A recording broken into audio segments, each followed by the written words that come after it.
My brother was sick. I didn't have power to address sickness. I called many people. They didn't pick. My brother died. And from the day he died, I told myself, I call nobody no more. Anywhere power dwells, I will travel there. And I began a 5-year fast. Every day 6 to 6. I break in the evening, I continue the next day. I break in the evening, I continue the next day. On one occasion, as I was praying, my wall opened and light came out of the wall. Light like a fluorescent bulb. That was when I knew that the wall can only limit man, not spirits. And the light entered me. The first layer of power that came to me was wisdom. And I could sit down and say things that people read and they don't know, because light had appeared to me. At another point, I sat in my room and I started feeling heat on different parts of my body. And as I began to inquire in the spirit, that was when God told me, your ordinations are waking up. You are a revivalist. You carry the flames of glory. And so what they were doing, they were charging me up. And as they were charging me, a point came when I speak, my walls became like balls of fire. All those things were potentials, but I needed to travel. That was when I discovered that in my lineage, people didn't have energy to engage God. And so the cure of the issue was to build power in the spirit. I was praying and the wall of my room disappeared. And I saw 2 creatures standing.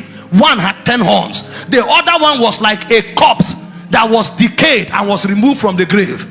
And the angel that was talking to me told me, these are the principalities that bind men in your village. And he took me to my father's compound and he started showing me people of different generations and the things they used to rope them: pride, womanization, drunkenness, and lying. He said, if you are able to resist these things, he said, you will be great, whether men like it or not. So I discovered greatness is not a gift. Greatness is an entrustment. What if I didn't journey to where that angel was? How would I have known that my key for greatness is to avoid 4 things? But it will take power to go there. When the devil wants to keep you asleep, it takes spiritual energy from your spirit. See, somebody will leave this conference, you will tell yourself, I die on the altar. Nothing carries me from God's presence. You will be there, sleep, wake up, remain there. We hungry, eat, come back, stay there. If you are there, after a while, the fountains of the great deep will begin to open. Don't live there, stay there. That's where your salvation is. When you are there long enough, you will be summoned. You will be summoned.